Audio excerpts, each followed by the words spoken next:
Greetings, friends and familiars. This is Matt Orozco here from Macabre Daily, and I'm joined today by Clayton Moore, who is the cinematographer from the upcoming film Bodycam, which you can catch on Shudder this Friday, first Friday, March 13th. And Clayton, thank you so much for spending some time to chat with me. Thank you for having me. I'm excited to be here and let's talk about body cam. Let's talk Bodycam. All right. First things first, I know that you've worked with Brandon Christensen before in some of his previous films. And, one of the things that I've always been curious to learn about frequent collaborators is kind of, what is it that you kind of find in in that partnership that tends to be working so well that keeps you all coming back to working together?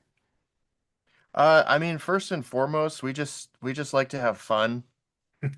We both kind of come we're kind of cut from the same cloth.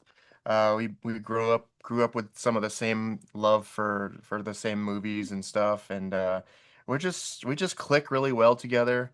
We've been working with each other almost 15 years now, maybe more even. I can't Wow. even remember, but it's been a long time, and we just get along really well. And like I said, we love to have fun and make movies. So. I mean, honestly, that should always be the prerequisite for any partnership is that can we have fun together? Because if not, especially when you're going to be spending so much time with one another, it can be a real slog if you don't like that person enough to spend long nights and in evenings with them. Mm-hmm. But you've done quite a few narrative features as well, and this takes a more kind of screen life found footage approach. And having spoken with some cinematographers in the past who've kind of done both the narrative and the found footage approach, they're obviously very different animals. So, from your perspective, what do you find to be kind of the most exciting part about working in the found footage format? And then also, what kind of challenges does that present that are different from how you would traditionally shoot a narrative feature? Yeah, I mean it was definitely a big departure from our normal process, where typically we love to do very controlled camera movements, tripod dollies, kind of thing. So in a way, it was a big shift away from that. Obviously, in a some sense, it was a little liberating, um, to be able to kind of just send the actors out with the camera and go do the scene. And it we kind of took the approach of we get what we get, um, but it wasn't ever without us keeping an eye on things and making sure we got the pieces we needed to tell the story. But we didn't want to constrain the actors too much, and try and box them in. We wanted them to really embrace their performance and just go all out for it. And we didn't want to. The image wasn't going to be too precious for us on this one, because we knew there would be so many times where things are obscured or in the darkness, what have you. And so letting go of that element of control was a little bit of a shift. But yeah, I mean, it was definitely a challenge still, mainly in just refocusing how we approached things. Whereas normally, we're lighting, we're setting cameras and stuff, and we do some rehearsals, like a normal movie, blocking, light, rehearse, shoot.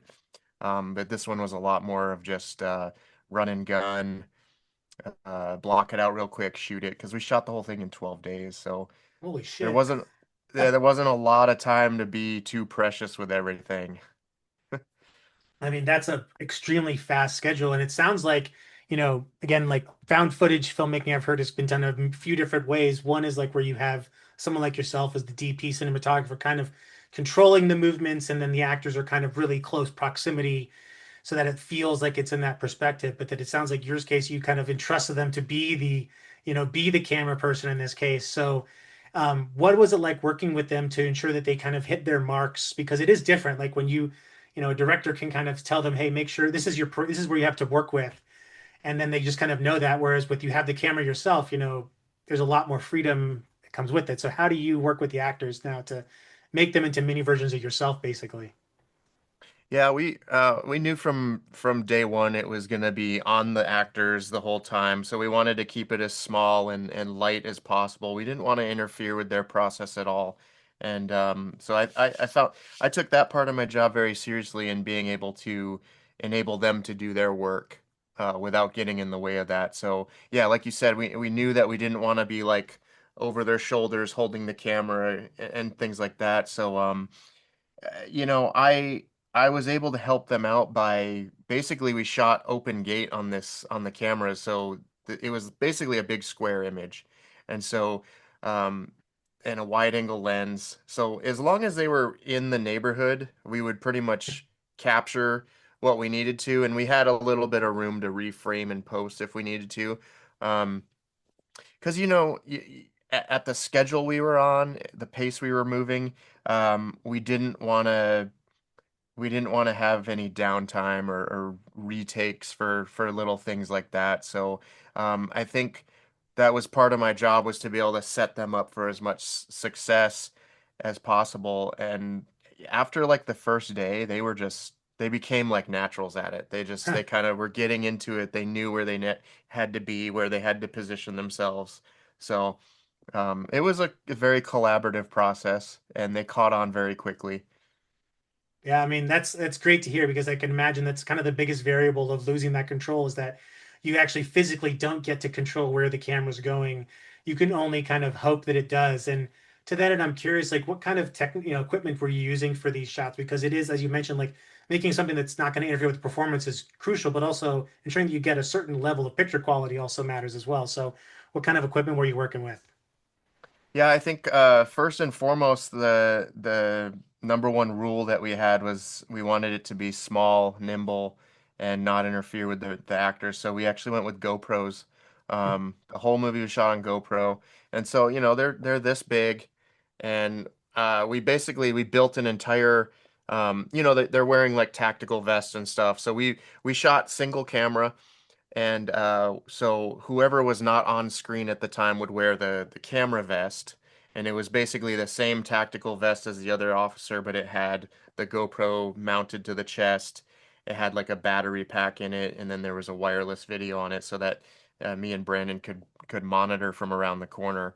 And yeah, so that was the name of the game. Keep it small and nimble. And we did a lot of testing with the cameras because, GoPros they can be hit or miss. So Yeah. we did a lot of testing with them to kind of dial in where the best settings would be for what we were doing with mostly lighting the scenes with flashlights and stuff. So, and I think we did pretty well. We found a really nice spot for the cameras to live on the exposure scale, and I think we captured things really nicely. Yeah, no, I mean, honestly, it's one of the hardest things to do, especially with the format of it being kind of a body cam, is that you kind of know that the perspective you're seeing this from is going to be a little a little off. Sure. But nevertheless, things come through pretty clearly. It also doesn't have the same level of motion sickness kind of issues I think some found footage films. And this is maybe more historical found footage issue than it is in the more recent ones, but that kind of vertigo that comes from just seeing things moving around Oh yeah. all over the Yeah. place. So there is a bit more stability in this one. And again, I think part of what makes this film so successful and effective is the immersion that you get from seeing this from that perspective. But also, you filmed in some really what I can only call is like some terrifying looking areas. And I Yeah. don't know if this is true. Yeah, you can validate to me, but these were actual neighborhoods in Calgary. Is that true, or were these kind of dolled up to look a certain way? Yeah, the whole film was shot in Calgary and surrounding area. Basically, every location you see on the screen is authentic. We did very little work to, dress these spots up. I mean, obviously we did some work, but most of these spots we walked in and like 90%, it was 90% there. Huh. So that house at the beginning, that's how it looked. Didn't have a well in the bottom of it, did it though? Well, that was added, but Yeah, I was gonna say I don't but know if I yeah. want to film in that house, but Yeah. But yeah, I mean these locations were gnarly, and I think they really helped um heighten the realistic the feeling of everything because they were very authentic spots, very creepy spots. and how does that kind of, impact your work? Because obviously when you have either like a sound stage or maybe you get a chance to, build out a little bit of a location, because I have heard in some films they'll like find a location, then they'll either make some additions to it just to make it fit. So how does it change your ability to work with not just the actors but the camera, given that you have to work within the confines of a building that already exists that wasn't built for someone to shoot a film in per se?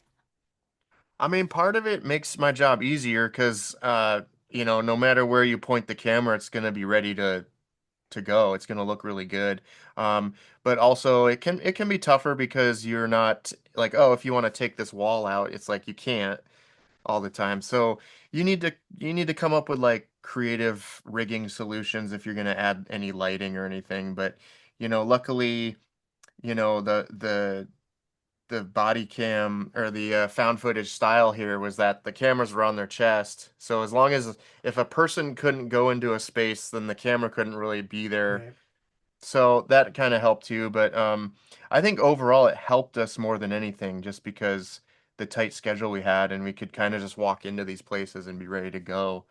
Um, but yeah, Yeah. I mean, especially the like I obviously don't want to give away anything at the end of the film, but the finale where kind of all those big tanks are and everything, like that's such a yeah. unique location. But also, I can imagine the challenges that it presents from trying to get a shot in, you not just get the lighting right, but getting it so that you can't see the light, or maybe it's showing as it's supposed to. So, really impressive as far as kind of working within the confines of what you have and then making it work for the film. Um, Now, as far as like editing on the, when it comes to the post process, were you doing any sort of editing on the fly that allowed you to kind of really bring together the dailies? So you didn't have to wait until after the fact to kind of put it all together and see if you need to go back for shots, or was it really more we've got our shots for the day, then we have to go back to post to see what we can use, what we can't. No, I mean over the course of our relationship together, Brandon's gotten really well at knowing what we need or don't need, and he's a multi-talented filmmaker. He did most of the visual effects on the film himself, and so every night when we're done shooting, it's like everyone comes home, goes to bed, but Brandon's cutting together dailies and putting sequences together, and then by the next morning, we'll be watching the sequence to see if it works. And we did some minor reshoots, but it was, like I said, very minor. There was not a lot. I mean, we most of the movie we captured on that original 12 schedule. That's Yeah. awesome. Um, and thinking, kind of pulling back a little bit from this film in particular, more kind of yourself as a filmmaker, what were some of the things that inspired you to want to become a cinematographer or even working in the industry in the first place? Just when I was growing up as a kid, just some of my fondest memories were discovering movies and watching movies that just gave me warm, fuzzy feelings, Star Wars, Indiana Jones. It's like all that classic stuff from the 70s, 80s, early 90s. Um, and I never really considered it as a career choice, but I always remember.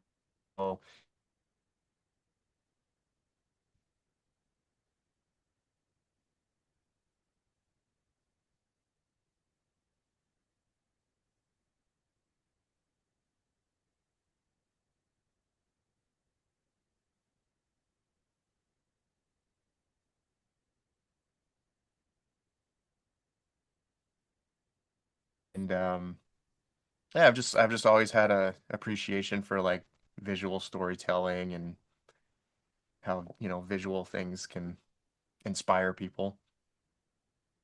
Well, I apologize. My internet was kind of a little bit out of whack. Can you still hear me okay? I can hear you, yeah. Okay.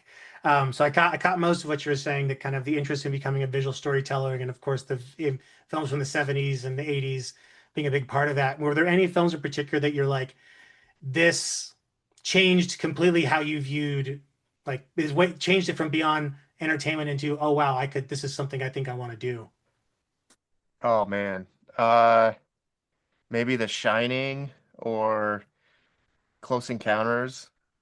Um some of those early films, like I mean Indiana Jones, like all that stuff was pretty instrumental in my early life. I think those are such hallmarks of a certain age, right? Like the Gen X millennial age Of group, those course. movies are such Of touchstones. course. Yeah. Um, but at the same time, I think this, career and genre in particular has worked extremely well for you. I mean, just looking at some of the previous films you've done with Brandon, even just like The Puppet Man, and Night of the Reaper, which have both been just really like, not just well received, but just a ton of fun.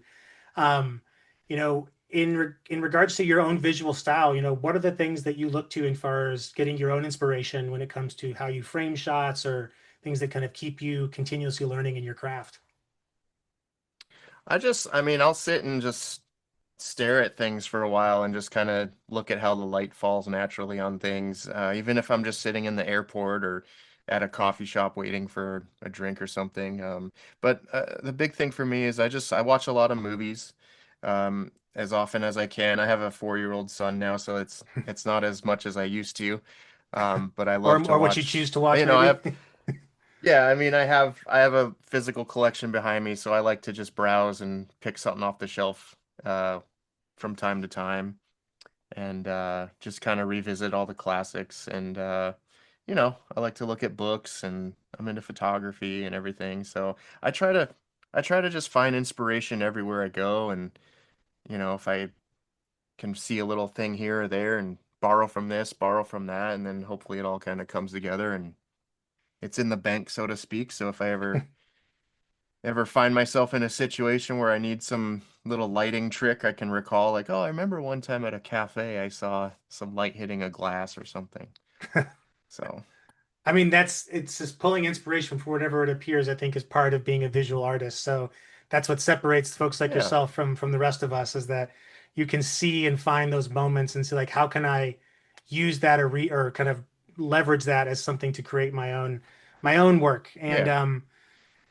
my last question for you, Clayton, is a bit of a fun one, but I've been told it's a little difficult, so apologies in advance if it is.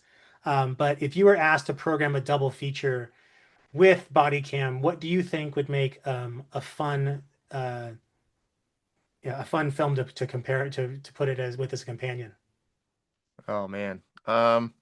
Well, that is a tough one, but we did actually we premiered Bodycam with Night of the Reaper at a couple film festivals, and I got to go to those, and those were really fun. Um, so I think if we were doing a Brandon and Clayton double feature, it would definitely be that because that was a fun time. But let's see, body cam, yeah, maybe something a little more grounded like Reaper, but I mean, I got to promote my own work, right? Yeah, no, I So mean, and also I Night don't of the know. Reaper Yeah, does have like let's, an analog connection because Bodycam obviously dealing with yeah, found footage, and then Night of the Reaper has a lot to do with videotapes. Um, yeah, so there is yeah, that relationship there. I think that works. Um, yeah. Let's go with that. That's a good pair. it's the Moore and Christensen double feature power hour. Um, Yes, but sir. uh, but Clayton, I just want to say this has been like I really appreciate you sharing so much about the process of making body cam, and also just I think it's so fascinating, particularly for fans that don't understand or maybe care to and are aware of how these films are made, particularly the found footage kind. That there is so much more that's different from how you would approach it versus kind of a straightforward narrative feature. So really appreciate this. And of course, want to remind everyone still watching that you can catch Bodycam on Shudder March 13th. It's fun. It's under 90 minutes, which means it's just in and out, just the perfect amount of time to spend to have a good time with. And I can't wait to see folks' reactions to this, to some of the visual surprises you have in store. So, Clayton, really appreciate this time and hope we get to speak again. Looking forward to it. Thank you so much. Thank you, Clayton.